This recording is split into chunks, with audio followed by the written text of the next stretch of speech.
예, 이어서 1주차 3교시 생애주기와 생애설계에 대해서 학습을 하도록 하겠습니다. 지난 시간에 생애설계의 필요성과 발달 단계에 대해서 학습하였습니다. 이번 시간에는 생애주기와 생애설계에 대해서 학습하는 시간을 갖도록 하겠습니다.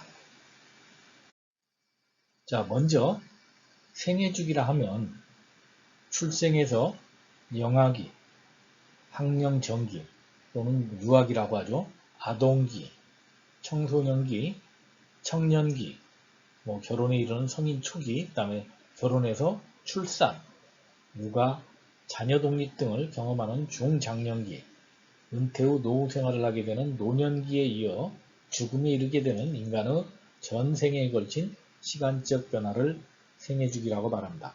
생애주기를 달리 정의하면 다음과 같이 말씀드릴 수가 있습니다. 첫째, 출생에서 사망까지 기간이 연속적인 단계로, 자, 생애주기라는 것은 내가 100세를 살건 50세를 살건 출생에서 사망까지 기간이 연속적인 단계로 구성이 되어 있다.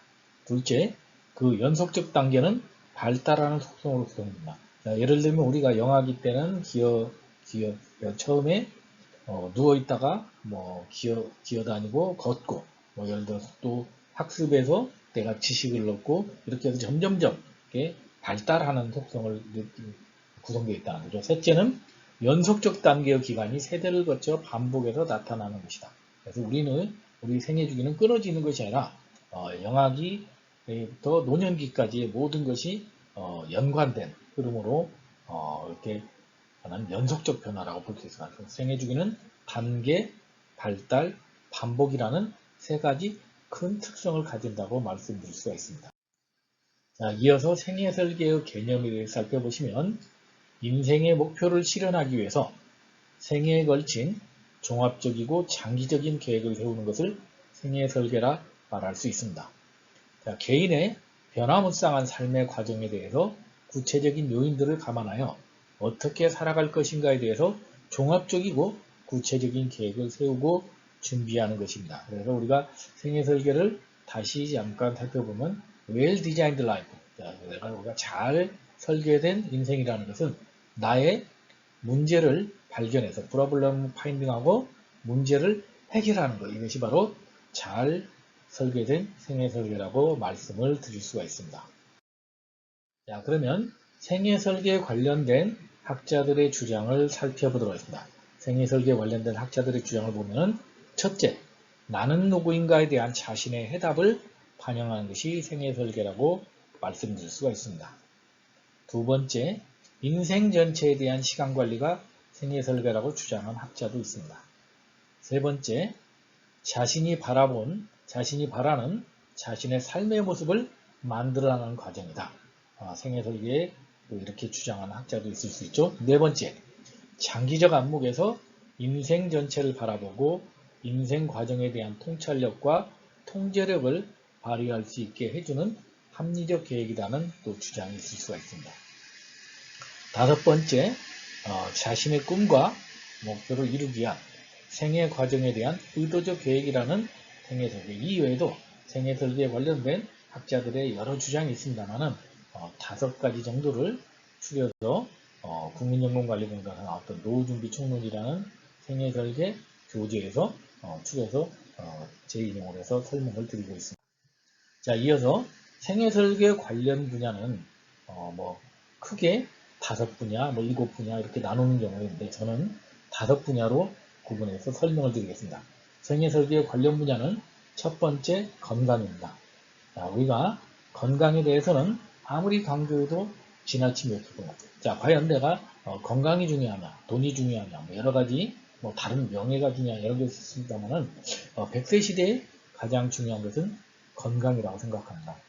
나중에 기회가 되면은 우리 생애설계 컨설팅에서 아마 건강 관련한 제 강의가 이어질 예정입니다만 여기서 간단히 말씀드리면 건강에서 가장 중요한 것은 저는 운동보다 더 중요한 것은 좋은 먹거리이다. 결국은 밭에 좋은 씨앗을 뿌려야 우리가 좋은 싹이 나오듯이 우리 몸을 밭으로 생각한다면 우리 몸에 들어가는 먹거리가 좋은 먹거리가 아닙니다. 좋은 먹거리라는 것은 자연에서 나는 그대로의 먹거리.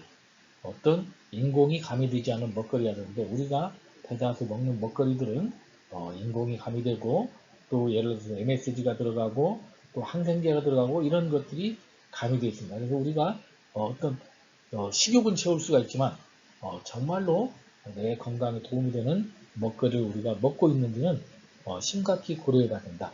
건강에서 가장 중요한 것은 저는 좋은 먹거리입니다. 그런데 여러분들이 대부분 예, 건강을 보면은 최근 우리나라나 뭐 선진국을 보면은 건강한 계층이 보면 되게 부유한 계층이 건강하고 또 예를 들어서 건강하지 못한 계층을 보면은 예를 들어서 극빈층이라든지 좀 하류층들이 건강하지 못한 걸 느낄 수가 있습니다. 그 이유가 바로 저는 그 사람들의 어떤 생활 습관, 그 다음에 식습관이 있다고 생각합니다. 바로 건강한 계층이 부유층에서 많다는 얘기는 그 사람들은 좋은 음식, 유기농 음식, 슬로푸드 이런 것들로서 자기 어떤 건강관리를 잘 하고 있다면 오히려 패스트푸드를 많이 먹는 이런 뭔가 노동자라든지 아니면 이런 계층들이 많은 질병을 안고 있는 것은 결국은 건강에서 가장 중요한 것은 저는 먹거리이다. 그래서 여러분들께서도 건강관리를 잘 하시면 이런 먹는 것을 섭생에 관심을 가져주시기 바랍니다. 자, 두 번째는 재무입니다. 자, 우리 100세 시대에 우리가 제가 은퇴 후 4대 리스크라고도 말씀드렸죠. 고령화 4대 리스크에 우리가 무전장수 리스크, 그 다음에 무업장수 리스크, 유병장수 리스크, 독거장수 리스크 말씀드렸는데 특히 재무라는 것은 우리가 무전장수, 돈이 없이 오래 사는 것은 굉장히 위험하죠. 그래서 노후에 가장 생애 설계에서 중요한 것은 내가 가지고 있는 돈으로 내가 죽을 때까지 쓸 수 있을 만큼 평생 월급이 유지가 되느냐 이런 것이 재무의 어떤 관점이 돼야 된다. 그러기 위해서는 생애 설계에서 내가 현재 살고 있는 나의 어떤 생활의 어떤 이벤트를 해결하는 것도 중요하지만 내가 노후에 수입이 떨어졌을 때 나의 안정적인 수입원을 확보하는 이런 것들에 대해서 준비하는 것이 필요하다. 그러기 위해서는 재무적 관점은 여러 가지 관점에서 뭐 연금도 설계해야 될 것이고 투자 상품에 대해서 알아야 될 것이고 여러 가지 본인의 어떤 그 삶의 이벤트에서 필요한 자금을 어떻게 모을 것인지 그래서 적립도 중요하지만 나중에 인생을 방하는 인출을 신경 써야 될 만큼 행위 설계 분야의 다양한 분야를 관심을 가지고 설계할 필요가 있다. 자, 세 번째는 우리가 일도 행위 설계에서 굉장히 중요하다. 우리가 네 가지 고령화 리스크에서 하나가 제가 아까 말씀드린 것도 무업장수, 일을 하지 않고 오래 사는 것.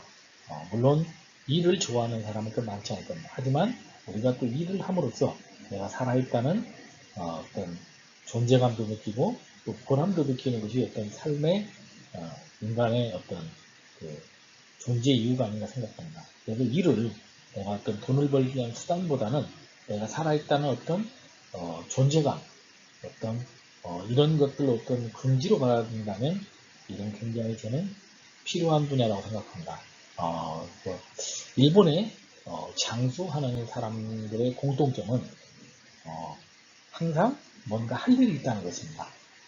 뭔가 할 일이 있어서 하다못해 자기가 집안에서 키우는 닭에게 매일 모이를 주는 이 하나만 가지고도 노년층에 8, 90대 되시는 분들이 삶의 의지를 꺾지 않는다고 합니다. 그것은 내가 일을 함으로써 뭔가 어떤 다른 그 대상에게 내가 도움이 되고 있고 기여를 하고 있다는 것이 중요한 것이 일이죠. 자, 그러면 일은 우리가 노후에 들어서도 중요하지만 또 살아서 우리가 젊은 또 중장년층에도 일은 굉장히 중요합니다.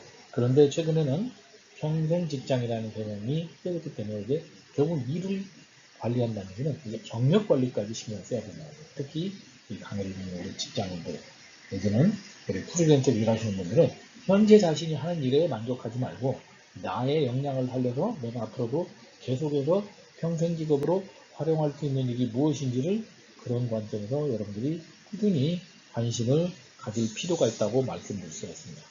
자, 이어서 우리가 일도 중요하지만 또 여가도 중요하다.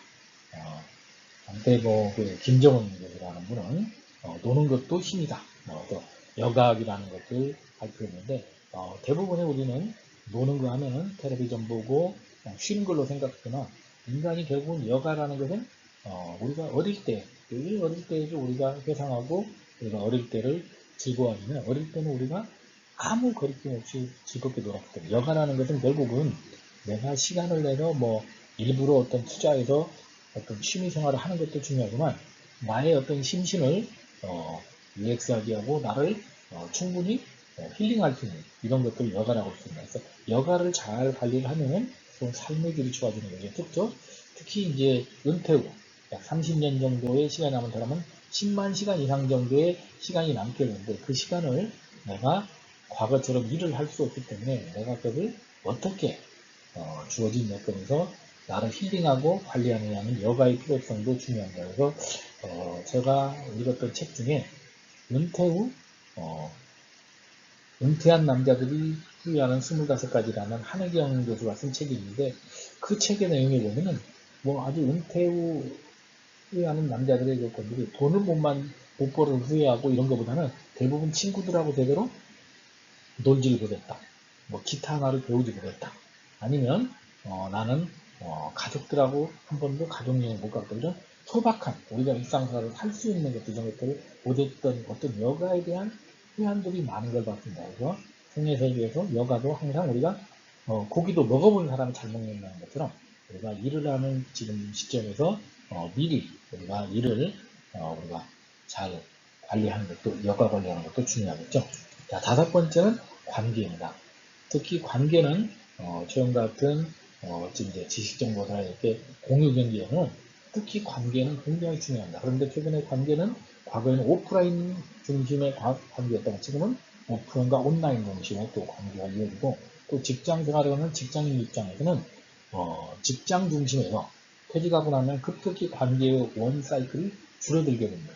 이런 것에 대비해서 직장 생활할 때부터 미리 관계의 폭을 넓히는 것도 여러분들에게 말씀을 드리겠습니다. 자, 이어서 생애 설계 프로세스를 간단히 6단계로 정리해보면 1단계에서는 먼저 가치 파악한다. 그래서 본인의 가치, 내 삶의 미션은 무엇이고 나는 어떤 것을 추구하는가 이런 것을 먼저 설정하는 것이 필요하고 2단계에서는 목표 설정을 하게 됩니다. 목표 설정이라는 것은 가치에 기반하고 싶은 것 또는 해야만 하는 것 이런 것들을 먼저 목표를 설정하는 거죠. 그래서 3단계에서는 인생 지도를 있어요. 뒤에서 잠시 설명드리겠습니다만 나의 삶의 우선순위는 무엇이고 세부 목표는 무엇인지 예를 들어서 학자금 마련이 무엇인지 우선인지 아니면 유학자금 마련이 우선인지 아니면 나이 도준비가 우선인지 이런 것들의 세부 목표를 설정하고 우선순위를 설정한다. 4단계에서는 준비사항을 분석한다. 나의 어떤 욕구 진단, 나의 어떤 재무적인 욕구, 건강 욕구, 뭐 관계 욕구 여러 가지 욕구를 진단하고 현재 나의 프레젠트, 나의 현 상태를 체크를 해보는 거죠. 그리고 거기에서 내가 욕구하는 거와 내가 현재 준비되어 있는 것에 대해서 갭을 식별해서 차이점에 대해서 이제 실행 방안 및 수립을 실행하는 것이 5단계가 되겠습니다. 그래서 갭 해결 방안에 대한 액션 플랜을 수립을 실행을 하고 6단계는 목표 재설정에 실행하는 피드백 단계로 우리가 재무설계 6단계하고 비슷하다고 볼 수 있겠죠. 자, 이어서 생기설계에서 제가 많이 강조하는 것이 바로 인생기도 리셋이라는 것입니다. 자, 만약에 어떤 50세인 직장인의 예를 들겠습니다. 자, 이 사람은 현재 50세인데 퇴직을 55세에서 60세 임금피크제가 들어가면 55세 임금피크제가 아니고 본인이 정년퇴임을 한다면 60세에 퇴임한다고 쓸 때 그 사람은 지금 퇴직까지 남은 기간은 약 5년에서 10년이 되겠죠. 배우자는 47세이고 지금 막내 자녀는 16세라고 예를 들겠습니다. 그러면 본인이 퇴직하는 시점에 막내 자녀의 나이를 보면은 21세, 55세에 퇴직했을 때는 21살이고 60세에 퇴직했을 때는 26세입니다. 그러면 아마 이 시점에 자녀가 대학을 다니거나 유학을 하고 있을 겁니다. 그러면 본인이 퇴직을 하게 되면 굉장히 어떤 경제적인 압박이 오겠죠. 그래서 대부분의 퇴직자들이 재취업 또는 창업을 하게 됩니다. 그런데 이 재취업 창업을 그냥 막연하게 재취업 창업해야지가 아니라 나의 인생 기도를 그려놓고 내가 자녀가 몇 세까지 자금이 필요한 건지 또 뭔가 내가 노후 생활이 어느 정도 준비되느냐에 따라서 재취업을 할 건지 창업을 할 건지 미리 적어도 퇴직 후 5년 전에서 10년 전에 내가 삶을 디자인을 할 필요가 있다.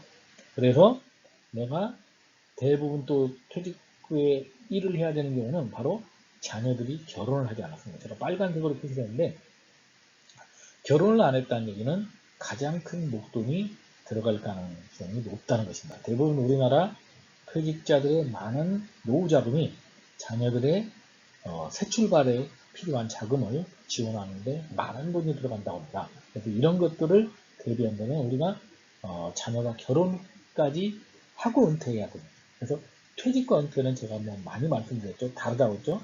퇴직은 내가 주된 직장에서 물러나는 게 퇴직이고 은퇴라는 것은 내가 일을 하지 않고 가지고 있는 돈만으로 생활하는 겁니다. 그러면은 이분 같은 경우는 65세까지 일을 하겠다고 했을 때 은퇴가 65세가 되겠죠. 그러면 내가 퇴직하고도 55세 퇴직하면 10년을 일을 해야 될 것이고 또 60세에 퇴직한다면 5년 정도를 일을 해야 되기 때문에 이 두 가지를 감안했을 때 상당히 많은 준비가 필요하다는 걸 알 수 있습니다. 그래서 꼭 본인의 어떤 현재 시점에서 한번 인생 지도를 있어야겠어요. 나의 현재 위치, 나는 언제까지 일을 할 것인가, 언제 퇴직할 것인가, 또 나의 각 자녀들이 몇 세까지 어떤 이벤트 등을 고려해서 이것을 우리가 고려했습니다. 이 생애 설계가 필요한 이유는 여기 보시는 바와 같이 이분이 퇴직을 55세나 60세 한다면 이 사람이 퇴직 후에 예상 기대 수명은 35에서 40년이 남기 때문에 지금까지 살아왔던 거에 한 3분의 1 정도 이상의 삶이 남아있기 때문에 당연히 생애 설계가 필요하다고 말씀드릴 수가 있습니다. 자, 이어서 간단하게 그냥 제 것을 제가 교보생명이라는 회사를 퇴직하기 전에 제가 저의 퇴직 후의 플랜을 짜기 위해서 저의 현재 상황을 체크를 해봤었고 그 다음에 저의 미션과 액션 플랜을 그 당시 만들었던 것 제가 잠깐 공유를 해보도록 하겠습니다. 그래서 저는 저의 강점을 제가 교보생명에서 다양한 경험과 그 당시 제가 석사를 가지고 있었기 때문에 또 교보생명 어떤 강의를 많이 했던 강사 능력이 있어서 교육 능력을 강점으로 했었고 저의 약점은 제가 55세에 정년 퇴임했기 때문에 55세라서 나이 그 다음에 교보생명이라는 곳에서 한 회사에서만 근무했다는 어떤 좁은 어떤 경력 그 다음에 창업이나 창직 이런 경험이 없고 저는 또 SNS나 이런 것들에 대한 어떤 새로운 소통기구의 어떤 역량이 없기 때문에 이런 것들이 저의 약점이라고 합니다. 그리고 기회는 제가 가지고 있는 인적 네트워크, 그 다음에 또 다양한 도전 기회를 받습니다. 강의라든지 아니면은 뭐 방송이라든지 그 당시만 하더라도 그런 도전 기회가 많을 거로 생각해서 이걸 기회로 봤었고 그 다음에 위험 요인으로는 저와 같은 생각을 가지고 있는 많은 금융권 퇴직자들이 경쟁자를 봤었고 또한 저 같은 이런 올드한 마인드를 갖고 있는 사람들이 과연 4차 산업혁명하고 이런 걸 따라갈 수 있느냐. 그 다음에 또 제가 이제 월급 외에는 특별히 현금 흐름이 없기 때문에 퇴직 이후에 불안정한 현금 흐름이 어떤 약점이라고 저는 판단하였습니다. 그래서 저의 어떤 인생 미션을 인생 이막을 준비하는 사람들의 새로운 도약을 돕는 시니어 인생 설계 전문 컨설턴트라고 제가 이름을 지었습니다. 그래서 그런지 몰라도 제가 지금 학교에 와서 생애 설계 컨설팅이라든지 아니면 금융연구원에서 이런 여러 곳에서 생애 설계 전문가 과정 이런 것들을 강의하는 거 보면은 약간의 이 미션이 어느 정도는 실행되고 있지 않나 생각합니다. 그래서 이런 것들의 멘토로 100세 시대를 살아가는 시니어의 행복한 삶에 기여하고자 한다 했었고 이걸 위해서 제가 박사 취득을 2014년 2월까지 하겠다 해서 또 2014년 2월달에 제가 노인복지학 박사를 취득을 했습니다. 그리고 컨설팅 제가 전문가로 활동하기 위해서 경영지도사라든지 이런 여러가지 물류관리사라든지 이런 것들 컨설팅 관련 자격을 2019년 12월까지 취득하겠다고 했고 그 다음에 평생교육원 교수로 임용돼서 계속해서 제가 강의를 하면서 삶을 살아가겠다고 했는데 제가 의도치 않게 2015년도 3월달에 고서대학교 교수로 제가 전임 교수로 제 취업이 되는 바람에 저의 컨설팅 관련자 취득이나 평생교육원 교수 임용은 대체가 되고 지금 현재 대학원 교수로서 많은 훌륭한 후배들과 함께 인생의 일막을 인도해주는 제도로서 저희 삶을 살아가고 있어서 저는 굉장히 만족을 하고 있습니다. 자, 이어서 라이프 사이클에 대해서 잠시 살펴보시면 라이프 사이클은 우리가 이제 여러분 아마 재무 설계할 때 많이 활용하실 겁니다. 그래서 보면 되게 이제 결혼 준비기부터 은퇴 생활기까지 해서 대부분 수입과 지출을 보면은 되게 은퇴하기 전에 수입은 줄고 지출은 늘어나서 이제 경제적 정렬이라는 게 경제적 정렬이라는 건 내가 가지고 있는 돈보다 내가 벌어들인 돈보다 쓰는 돈이 많을 때가 경제적 정렬이 있습니다. 그래서 이런 것들에 대해서 미리 우리가 자산 축적 기간, 내가 돈을 벌었을 때와 소비 기간의 균형을 위해서 미리미리 자산을 벌 때 잘 정리돼서 또 지출이 많을 때에 대비해야 된다. 그래서 많은 금융권에서 노후인지에 대한 것도 말씀을 드리고 있죠. 자, 이어서 이렇게 과거의 라이프 사이클을 그랬다면 요즘의 라이프 사이클은 이제 100세 시대라서 봄, 여름, 가을, 겨울로 이렇게 나와서 25세까지는 성장기, 50세까지는 청년기, 75세까지는 중년기, 75세 이후는 노년기로 해서 인생 100세 시대 이렇게 설계하는 것도 또 100세 시대 라이프 사이클이라고 말씀을 드릴 수 있습니다. 그래서 각 라이프 사이클 단계별 재무 목표를 보면은 물론 요즘하고는 좀 맞지 않습니다만은 재무설계 개론이라는 한국 FPS의 교재를 참고했습니다. 그래서 예를 들어서 50대의 인생 주기를 보면 가족 성숙기이고 자녀 결혼 자금 마련, 노후 자금 마련, 상속증여 설계, 창업 계획 등이 있고 주요 재무 목표는 개인이 실행할 일로는 부채 상환, 그 다음에 의료건강 장기 간병보험 점검하기, 상속자산 점검하고 유언서류 작성하기, 새로운 사업 준비, 은퇴 생활 준비하기 이런 것들이 있습니다. 그래서 꼭 이게 정확하진 않지만 여러분들이 각자의 어떤 고객을 설계할 때, 본인의 인생을 설계할 때 각자의 인생 주기에 맞는 주요 재무 목표와 실행할 일을 매칭해서 전개하신다면 도움이 될 거라고 생각합니다. 자, 이런 관련된 정보를 여러분들이 얻을 수 있는 데는 한국생애설계협회라는 곳이 있습니다. 이쪽에 가서 여러분들이 한국생애설계 자격증이라든지 이런 것들에 대해서 한번 사이트가 하이퍼링크 되어 있으니까 접속하시면 되고 또 생애설계 관련 민간교육기관은 인지어스라든지 DBM 코리아라든지 이런 곳들에 여러분 들어가시면 또 좋은 어떤 정보를 얻으실 수가 있습니다. 공공교육기관으로는 워크넷이라든지 50플러스 재단, 노사발전 재단을 활용하셔서 정보를 활용하시기 바랍니다. 생애설계 관련 인식의 전환에 대해서 정리해보겠습니다. 우리가 생애설계를 할 때 가장 먼저 신경 써야 할 것은 새로운 것을 시도하기엔 너무 늦다라는 생각을 합니다. 대부분 50대 중년 이런 사람들의 생애설계의 필요성을 얘기하는 내가 지금 50대 중반인데 무슨 필요가 있느냐는데 이런 것들은 생각을 버리자. 두 번째는 뭐뭐 때문에라고 하는 뭐뭐 때문에 병을 버리자. 나는 나이 들었기 때문에, 나는 학벌이 낮기 때문에, 돈이 없기 때문에 이런 것들을 버리자는 거죠. 자, 세 번째는 은퇴라는 단어를 은퇴시켜버리자. 이제는 평생 의 시대이기 때문에 은퇴라는 것을 우리가 은퇴시켜버리자. 네 번째는 100세 시대 인생의 조감도를 그려서 거기에 맞게 설계를 하자. 이렇게 말씀드렸습니다. 자, 그러면 우리가 이번 1주차에 배웠던 내용을 우리가 세 문제를 제가 시간이 끝날 때 세 번째 시간에 퀴즈를 내드린다고 했죠. 퀴즈를 같이 한번 생각해 보면서 직접 답은 제가 말씀드릴 수가 있지만 생각해 보는 시간을 갖겠습니다. 다음 중 인간 발달의 특성으로 거리가 먼 것을 고르시오. 발달에는 일정한 순서와 방향이 있다. 또한 발달은 유전과 환경의 상호작용으로 진행된다.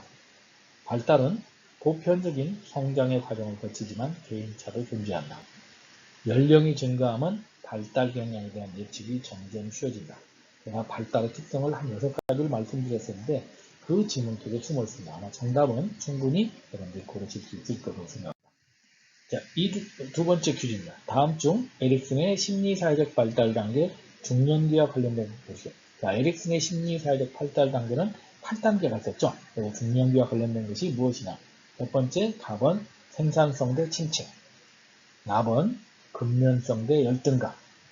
답은 친밀감 대 고립감. 라, 자아통합대 절망. 아마 이것도 2교시 지난 시간에 배웠던 걸 잘 여러분들 에릭슨과 제가 프로이드에 대해 설명을 드렸었죠. 그걸 참고하시면 충분히 답을 고르실 수 있을 거라고 생각합니다. 자, 3주 세 번째 문제입니다. 다음 중 가족 성숙기의 주요 재무 목표로 거리가 먼 걸 고르시오. 첫 번째, 노후 자금 마련. 나, 주택 규모 넓히기. 다, 자녀 결혼 자금 마련. 라, 상속 증여 세대. 조금 전에 제가 라이프 사이클과 재무 목표에 대해 설명드렸던 가족 성숙기를 보시면 아마 답을 고르시는데 어려움이 없을 것으로 생각됩니다. 자, 강의를 1주차를 마치면서 잠깐 슬라이드를 보겠습니다. 대부분의 사람들은 이렇게 인생을 두 갈래 길이라고 본다. 그래서 내가 올바른 길을 가면은 위너가 되고 잘못 가게 되면 실패한다고 생각을 합니다. 하지만 우리 생애설계 컨설팅을 하시는 정말 성공적인 사람들은 이렇게 알고 있습니다. 자, 이렇게 여러분들 인생을 가다 보면 수없는 실패가 납니다. 실패하지만 결국은 인생의 마지막 후반전에 여러분이 원하는 삶으로 직접 여러분들이 걸어가는 것이 바로 제대로 된 생애 설계가 아닐까. 그래서 지금 현재 여러분이 잘못 가고 있다고 포기하지 마시고 이 생애 컨설팅을 통해서 여러분의 잘못된 길을 교정하고 교정해서 여러분들이 새로운 길로 여러분들이 설계해서 앞서 나갈 수 있길 바랍니다. 이번 주차는 1교시 생애설계 컨설팅 교과목 소개, 2교시 생애설계의 필요성과 발달 단계, 3교시 생애주기와 생애설계에 대해 학습하였습니다. 다음 주에는 중년기 특성 이해와 경력 설계에 대해서 학습하는 시간을 갖도록 하겠습니다. 다음 시간에 건강한 모습으로 뵙겠습니다. 수고하셨습니다.